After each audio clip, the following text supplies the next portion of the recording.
प्यारे भाइयों और बहनों, रेडियो के माध्यम से आप लोगों से जुड़ने का सिलसिला आज से शुरू हो रहा है। मैं आप सभी को नमस्कार करता हूं।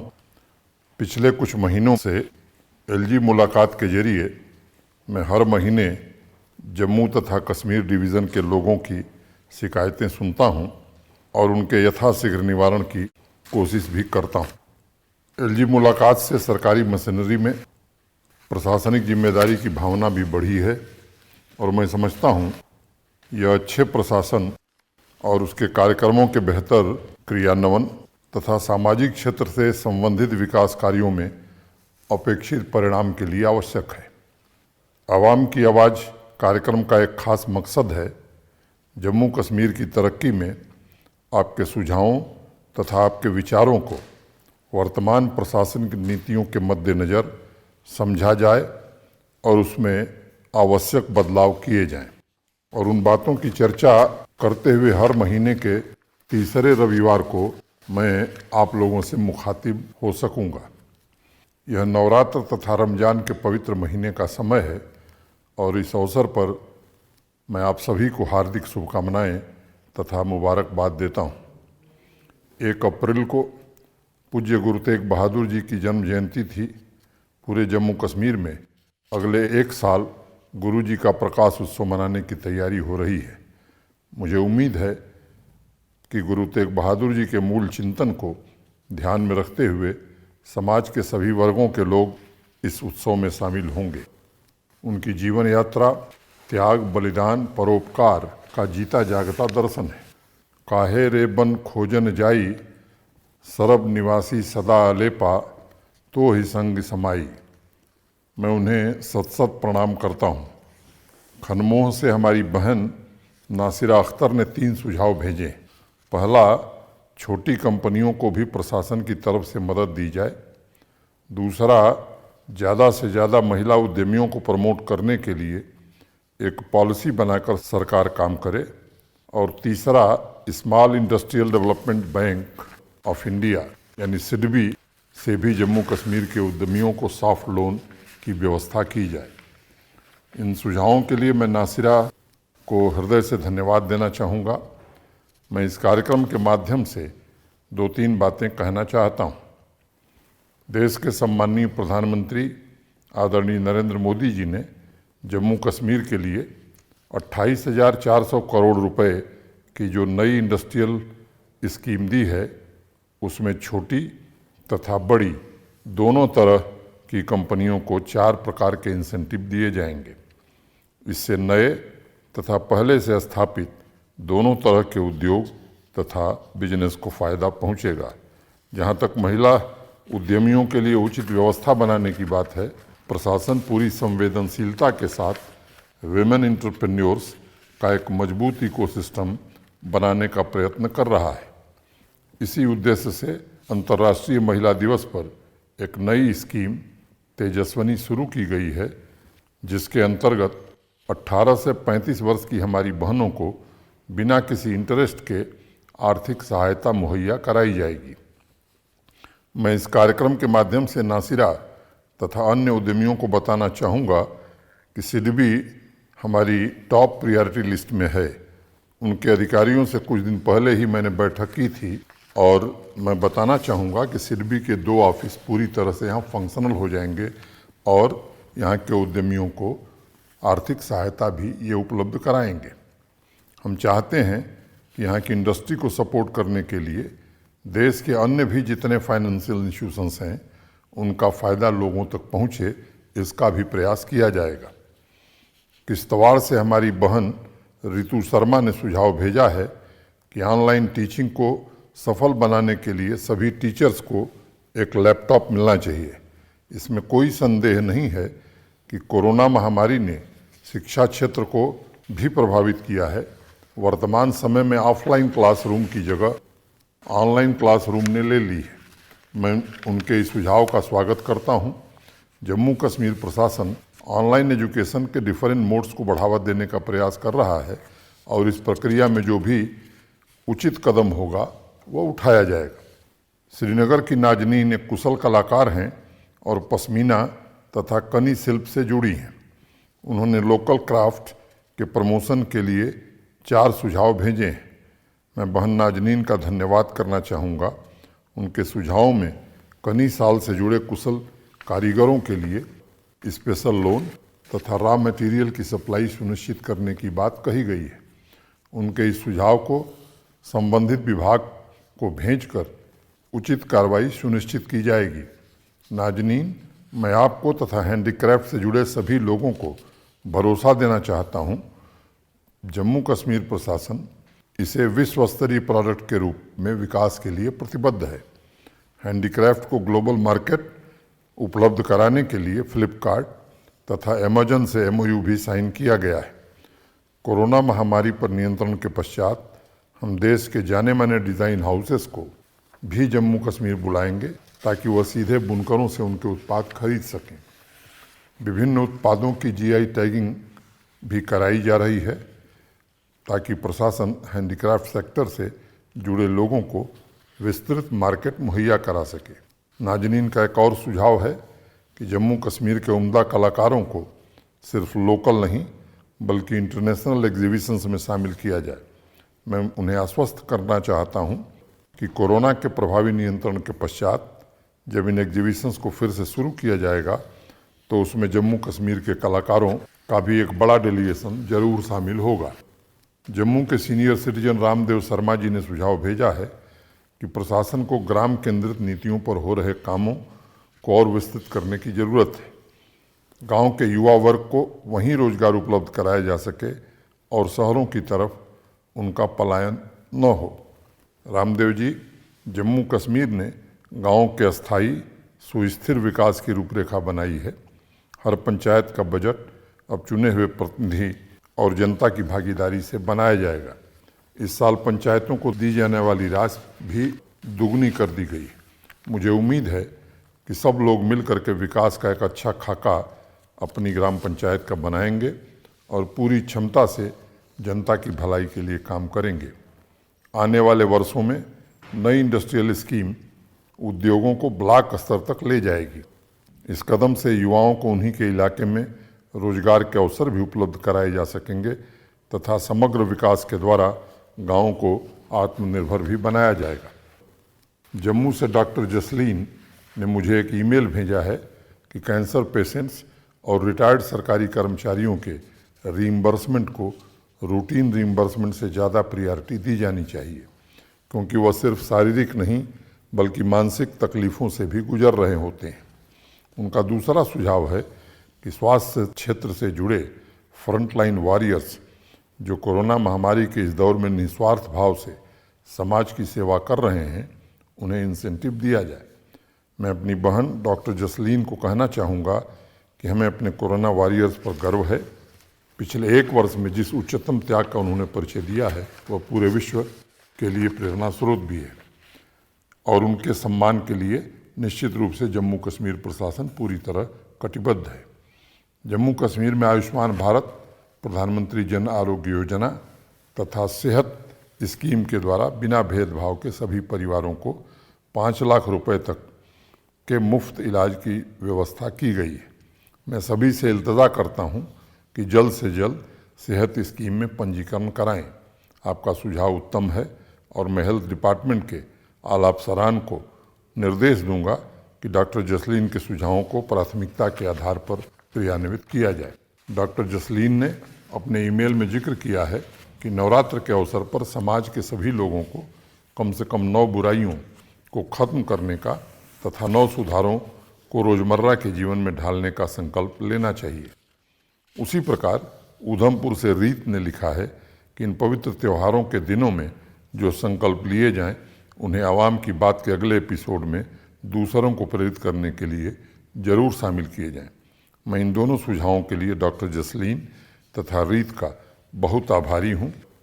त्योहारों की मूल भावना अच्छाई, नीति, धर्म को जन जन तक पहुँचाने की है। उत्सवों के यह पवित्र दिन हमें बाहर और भीतर के आकाश में झांकने का अवसर देते हैं। यह त्यौहार वस्तुतः परम तत्व की आवाज़ है। इन उत्सवों से हमें अपनी शक्ति को आंकने तथा भविष्य में किए जाने वाले कार्यों को समझने का भी अवसर मिलता है। मुझे पूरी उम्मीद है कि जम्मू कश्मीर में जिस भावना से विकास के रास्ते पर हम सब चल रहे हैं, जिस भाईचारे के साथ तरक्की की मीलों को तय कर रहे हैं, उससे आम जीवन में नई क्रांति तथा परिवर्तन लाने में हम सब जरूर कामयाब होंगे। भाइयों और बहनों, त्योहारों के पावन पर्व की कड़ी में आज़ादी का अमृत महोत्सव भी मनाया जा रहा है। देश के 75वें स्वाधीनता दिवस के इस महाउत्सव में स्वतंत्रता संग्राम, कला, साहित्य, समाज सेवा, आर्थिक विकास तथा खेल कूद में अमूल्य योगदान देने वाले जम्मू कश्मीर की शख्सियतों को याद किया जा रहा है। उनके त्याग के बारे में युवा पीढ़ी को भी अवगत कराया जा रहा है। हमारे स्वतंत्रता सेनानियों के लिए हिंदुस्तान सिर्फ जमीन का टुकड़ा नहीं था, बल्कि हृदय की धड़कन में बसी अनंत श्वास थी, जिसको हर व्यक्ति में जिंदा रखने के लिए उन्होंने अपना सर्वोच्च बलिदान दिया। बसोहली से उमा शर्मा ने मुझे लिखा है कि वो अगले 75 हफ्तों में आज़ादी के अमृत महोत्सव के ऊपर 75 कविताएं लिखेंगी। उसका एक संकलन बनाकर वह लोगों से भी साझा करेंगी। बहन उमा शर्मा की बातें भारत की आंतरिक गरिमा तथा गौरव को एक नया पंख, नया आकाश देने की बात करते हैं। मानवता की चेतना के दिए को जलाने वाली उनकी लेखनी की इस यात्रा में मैं उन्हें अपनी शुभकामनाएं देता हूं। मैं बहन उमा शर्मा से आग्रह करूंगा कि आज़ादी के अमृत महोत्सव के दौरान बसोहली पेंटिंग से जुड़े लोगों को सेल्फ हेल्प ग्रुप से जोड़कर एक विस्तृत मार्केटिंग नेटवर्क तैयार करने में भी उनकी भूमिका होनी चाहिए। इसमें प्रशासन भी पूरी तरह से सहयोग करेगा। आप जैसे प्रबुद्ध लोगों के इस अभियान से जुड़ जाने से इस बेहतरीन कला को देश और विदेश में अपनी धाक जमाने का मौका अवश्य मिलेगा। जम्मू के निपुण जो सिविल सर्विस की तैयारी कर रहे हैं, उन्होंने लिखा है कि आज़ादी के अमृत महोत्सव के दौरान वह युवा पीढ़ी को शहीदों और स्वतंत्रता सेनानियों की वीरता से जुड़ी 75 कहानियों का एक सेट बनाकर बांटेंगे। वहीं राजौरी के वरुण ने लिखा है कि वह अपने ज़िले में आर्थिक रूप से कमज़ोर आय वर्ग के बच्चों को देश के स्वतंत्रता संग्राम पर लिखी गई 75 पुस्तकें वितरित करेंगे। जम्मू कश्मीर हमेशा से एक पवित्र भूमि रही है, जिस पर शैव दर्शन, बौद्ध, सूफी दर्शन फले फूले हैं। हमें पूरी लगन के साथ अपने कर्तव्यों का दृढ़ता से पालन करना चाहिए और आज़ादी के इस अमृत महोत्सव में समाज के कल्याण, देश की भलाई और जम्मू कश्मीर के उज्जवल भविष्य के लिए संकल्प लेना चाहिए। मुझे निपुण और वरुण जैसे अपने नौजवानों पर भरोसा है और गर्व भी है, जो राष्ट्र तथा मानव सेवा की भावना से समाज में काम कर रहे हैं। बारामूला के वकार गिलानी ने मुझे लिखा है कि वह आज़ादी के अमृत महोत्सव कार्यक्रम से काफ़ी प्रभावित हैं। चूँकि वकार भारत माता के वीर सपूत मकबूल शेरवानी के शहर के रहने वाले हैं, उनकी मंशा है कि वह मकबूल शेरवानी की कहानियों को लोकगीतों में ढालकर जन जन तक पहुँचाएँ। गीत का मतलब होता है अंतः संगीत, जो इंसान के अंतरतम को जगाता है। वकार के अंदर भी वही भावना है और मैं इस नेक पहल के लिए उन्हें ढेरों शुभकामनाएं देता हूँ। वकार ने लिखा है कि आर्मी तथा पैरामिलिट्री की तर्ज पर जम्मू कश्मीर पुलिस के शहीदों का भी सम्मान किया जाए तथा उनकी कहानियों को लोगों तक पहुंचाने का प्रबंध किया जाए। यह बहुत ही उत्तम सुझाव है और पुलिस विभाग से बात करके इस पर भी यथाशीघ्र निर्णय लिया जाएगा। इन सुझावों को पढ़कर मुझे अत्यंत प्रसन्नता हुई है। आर्थिक विकास के साथ सांस्कृतिक चेतना को लेकर जम्मू कश्मीर के युवा वर्ग में जागरूकता यह दर्शाती है कि भौतिक प्रगति के साथ हम अपनी परंपरा तथा आध्यात्मिक चिंतन के लिए भी सजग हैं। बारामूला की ही रहने वाली हमारी बहन मसरत कौसर ने एग्रीकल्चर तथा हार्टिकल्चर के क्षेत्र में 4-5 सुझाव मुझे भेजे हैं। उन्होंने hi-tech, greenhouse, anti hail net के लिए सब्सिडी, हर जिले में एक मॉडल नर्सरी तथा कम से कम 5 कोल्ड स्टोरेज हर डिस्ट्रिक्ट में शुरू करने के लिए लिखा है। उनके कुछ सुझावों को अभी वर्तमान में चल रही नीतियों में शामिल किया जा सकता है और मुझे उम्मीद है कि उनके अन्य सुझावों पर भी प्राथमिकता के आधार पर निर्णय लिए जाएंगे। इस कार्यक्रम के माध्यम से मैं उन्हें बताना चाहूँगा कि अलग अलग मंचों से मैंने अनेक बार एग्रीकल्चर तथा हार्टिकल्चर के विकास के लिए किसानों से सीधा संवाद स्थापित किया है। उसके आधार पर जो विजन तैयार हुआ है वो जल्द ही जम्मू कश्मीर के इस आकांक्षी सेक्टर में आमूलचूल परिवर्तन लाएगा। किसानों की आय दोगुनी नहीं बल्कि उससे भी ज़्यादा हो, इस लक्ष्य के साथ हम आगे बढ़ रहे हैं। Jammu Kashmir women rugby team की कोच एवं कैप्टन सोलिहा यूसुफ ने 2-3 बातें कही हैं। सोलिहा ने लिखा है कि श्रीनगर रग्बी टर्फ पर जो काम चल रहा है वो स्लो है। उन्होंने महिला खिलाड़ियों के लिए कुछ बेसिक सुविधाओं की भी बात कही है और इंटरनेशनल एक्सपोजर के लिए विदेश में ट्रेनिंग तथा महिला कोच नियुक्त करने का सुझाव दिया है। सोलिहा, मुझे याद है कि पिछले साल पोलो ग्राउंड में रग्बी टर्फ तथा सिंथेटिक हॉकी टर्फ प्रोजेक्ट का अनावरण हुआ था। उन दोनों प्रोजेक्ट्स को इस वित्तीय वर्ष में पूरा कर लिया जाएगा।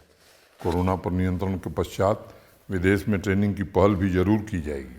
जहाँ तक महिला कोच तथा अन्य संसाधनों का सवाल है, उसको रिव्यू करके शीघ्र ही खिलाड़ियों को उपलब्ध कराया जाए, इसकी व्यवस्था कराई जाएगी।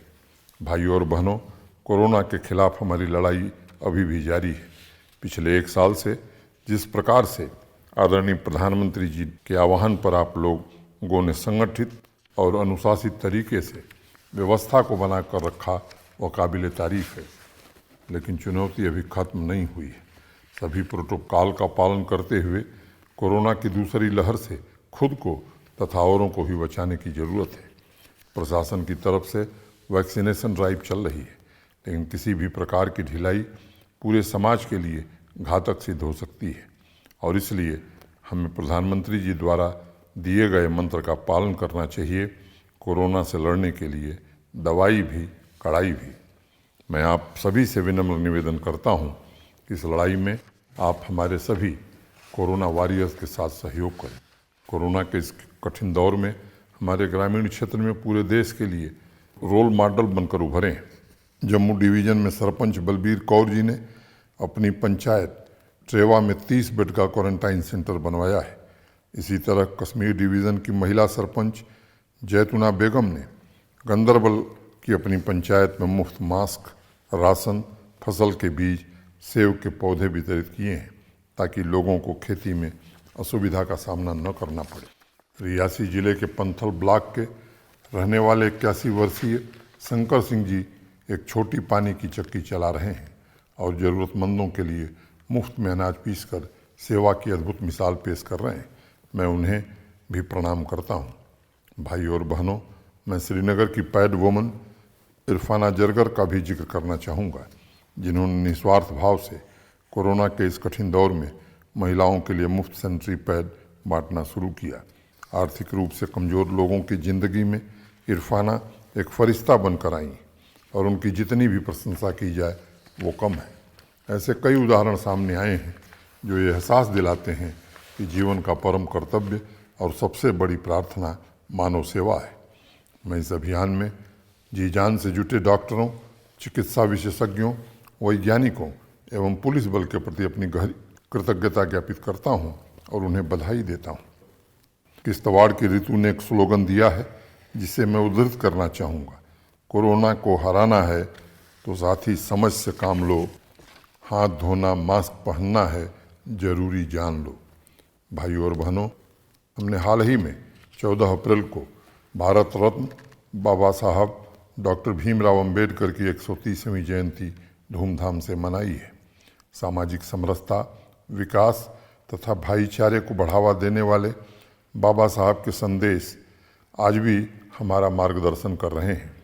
मैं जम्मू कश्मीर के सभी नागरिकों का आह्वान करना चाहूँगा कि हमें संवैधानिक रीतियों से अपने सामाजिक और आर्थिक उद्देश्यों की पूर्ति करनी है तथा संविधान में निहित कर्तव्यों का भी अक्षरशः पालन करना है। बाबा साहब का दर्शन सिर्फ स्थिति की समानता की बात नहीं करता, बल्कि अवसर की समानता पर भी जोर देता है।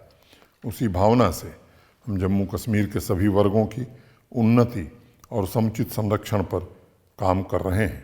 मेरा आप सभी से अनुरोध है कि संविधान में हमारे नीति निर्माताओं ने जो राह दिखाई है, जिन नैतिक मूल्यों और सिद्धांतों को हमारे समक्ष रखा है, उसका पालन करें। अधिकार के साथ हमें अपने कर्तव्यों को भी नहीं भूलना चाहिए। मैं अपेक्षा करता हूं कि हम सब मिलकर अपने मौलिक कर्तव्यों को पूरा करने की शपथ लें। जम्मू कश्मीर की संस्कृति तथा विविधता को और मजबूत करने के हर संभव प्रयास हम सबको मिलजुल कर करना है। भाइयों और बहनों, त्योहारों के इन पवित्र दिनों में मैं आप सभी के स्वास्थ्य खुशहाली के लिए मंगल कामना करता हूं और माँ शक्ति से प्रार्थना करता हूं कि हमारे यूनियन टेरिटरी को नई ऊंचाई दें ताकि सभी वर्गों की इच्छाएं और अपेक्षाएं पूरी हों। इस कार्यक्रम को सुनने के लिए मैं सभी के प्रति हृदय से आभार व्यक्त करता हूं। बहुत बहुत शुक्रिया।